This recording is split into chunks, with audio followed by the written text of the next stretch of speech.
What's going on, everybody, and welcome to Mira D Tarot. I'm Mira D, and I'm here today with your Taurus full moon tarot reading in the month of November 2019. I want to start by saying thank you so much to my 2 new subscribers. I am so super grateful for y'all, and I really appreciate all the feedback that I can get. So don't forget to leave your comments, like, share, all those good things. So starting off, we got a whole lot of stuff going on up in the astrological realms. So up in the astrological realms right now, we got Mercury in Scorpio in retrograde. We've got the sun also still in Scorpio. Happy Scorpio season to all my Scorpios out there.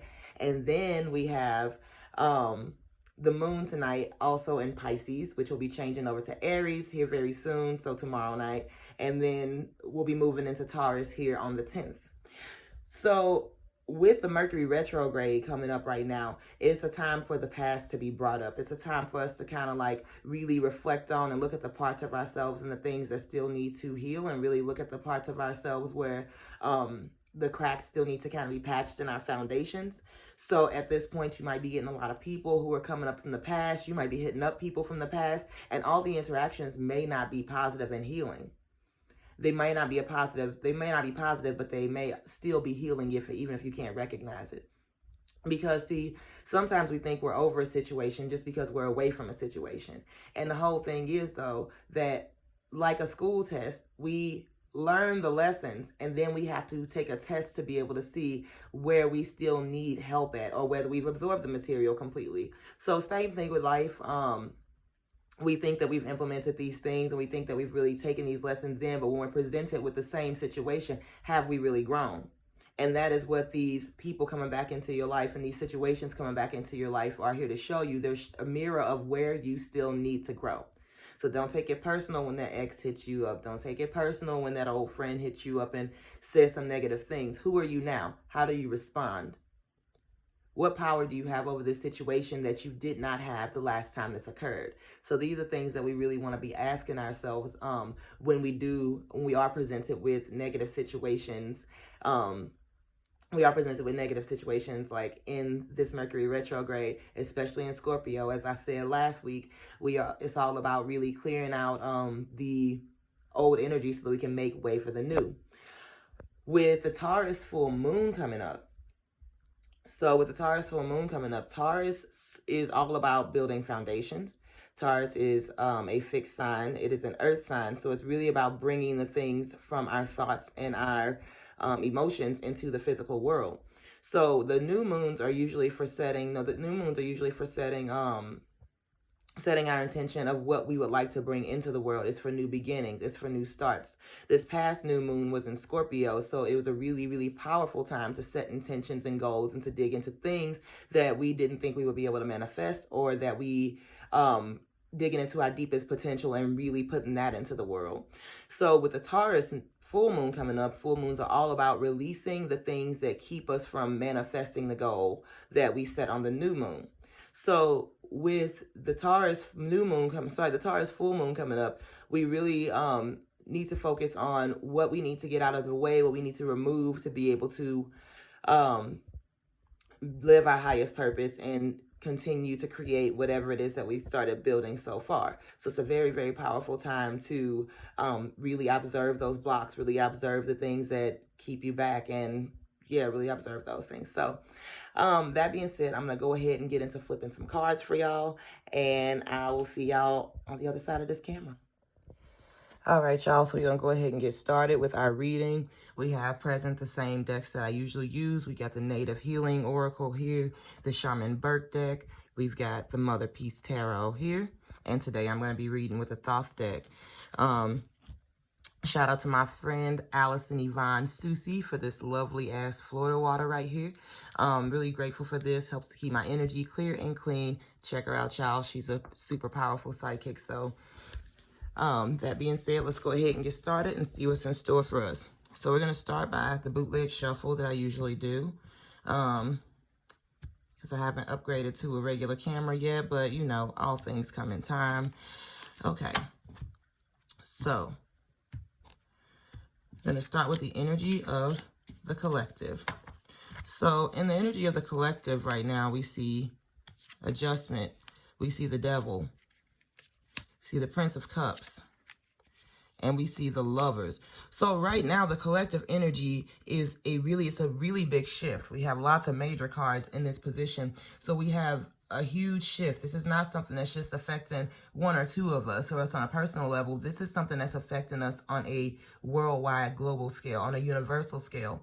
So in this position, we see the collective energy is really, again, breaking the chains that bind you, really letting go of the things that don't serve us anymore so that we can restore balance, really serving justice to ourselves, really serving justice to the world in the way that we are finally able to transmute this energy into something positive. We're really, really, really releasing, y'all. So that is what this whole thing is about, because we're really trying to find the true connection. We're really trying to find that energy that continues to flow. And so life, again, is going to be presenting us with a lot of situations that bring up the aspects of ourselves that we don't really appreciate, that we don't really love, the things that we've buried. So a lot of things are coming up, especially with the devil in this position. The devil is all about the things that hold us back, all about the things that keep us trapped in the prison of our own mind, the prison of who we think we are, and the prison of the identity that we've built that is not who we truly are at a soul level. So really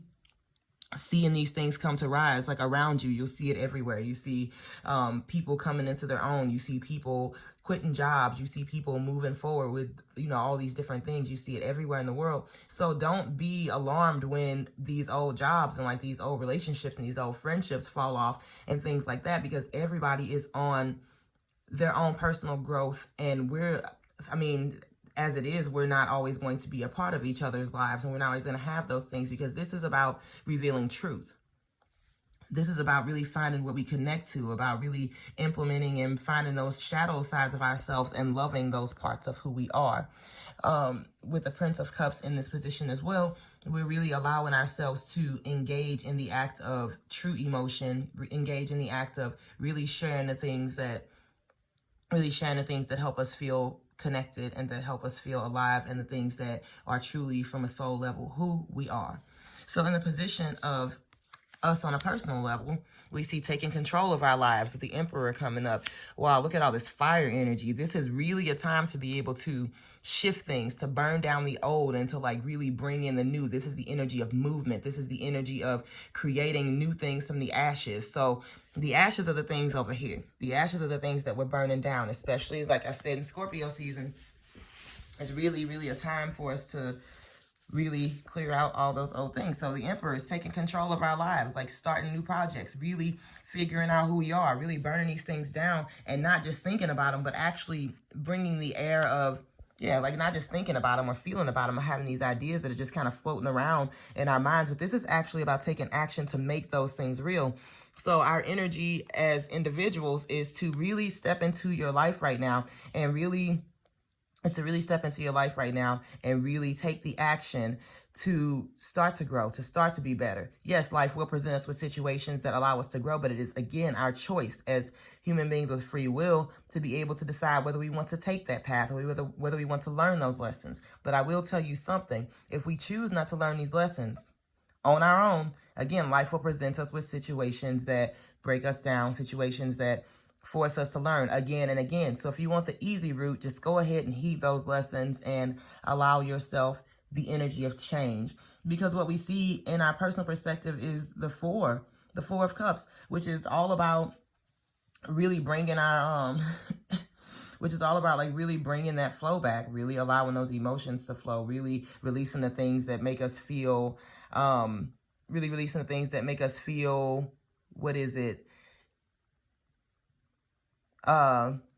just had a brain fart.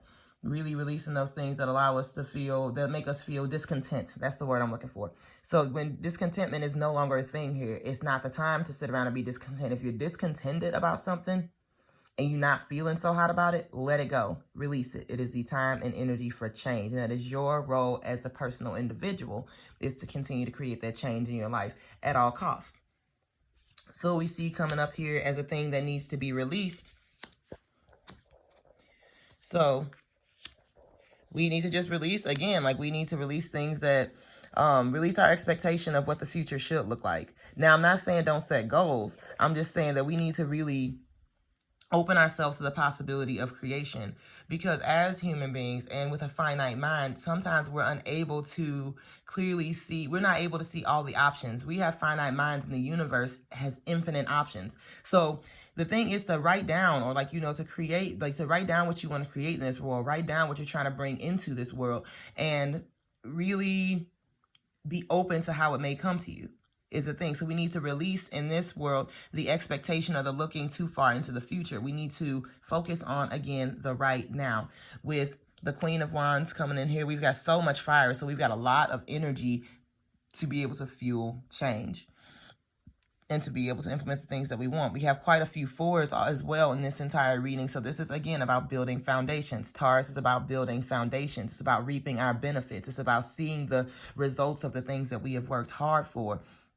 And with the Lust card coming into play as well, normally represented as the Strength card, it is about really controlling urges without repressing them, really seeing your potential and just really allowing yourself to flow and open up and to be able to create that which is. But again, focusing on the future is not where we're at right now. We're at the point of building this foundation right here, right now, going back to past things, digging those things up, figuring out what we need to do to build a future. So right now is the time to really just do some self-focusing and really pull those energies of those foundational energies up for yourself. So, all right, and now that we have the tarot laid out here, we are going to pull a card from the Native Healing Oracle for some general guidance for the energy of all. We have number 34, the Soul Star Chakra. Step beyond your limitations, conscious creation, reaching a peak. Ever guiding, ever loving, ever seeing presence of your soul self, welcoming you home. The Soul Star Chakra is a brilliant stellar gateway to your divine self. This chakra has been initiated via your Akashic record as you have reached a readiness and willingness to connect to your higher selves. It is time to open your soul to transcending old habits and patterns that have limited you thus far. If you already feel consciously connected with your higher self, this chakra welcomes a higher opening as you shift and align further with your soul's purpose. This mandala brings confirmation of your accelerated growth as you are now living as your light body self via a physical experience. This card indicates a time of celebration as you dance in the joy that you bring forth to this planet. As you lead the way, be a shining example of pure love by allowing your heart to sing for all to hear. As one you are, we are united. All right, y'all. So there we have it. This is time to, again, continue to release the things that no longer serve you. And this is also the time to start to create. This is the time to bring things into the physical world. This is a time like where the energy is high for being able to start to act toward the things that you want and to be patient. Don't focus too much on the future. Really bring that energy back to the present and really see what you can do right now. Don't look at the big picture. Look at the details right now. All right, so that's what I have for you. Thank you so much for being here today. I really appreciate it. Like, subscribe. Check me out at Mira D Tarot on Instagram. Check me out on Facebook at Tarot and Dreamwork by Mira D. And yeah, again, thank y'all for being here, and I really, really appreciate that. So I hope y'all have an amazing day and enjoy that full moon energy. Peace.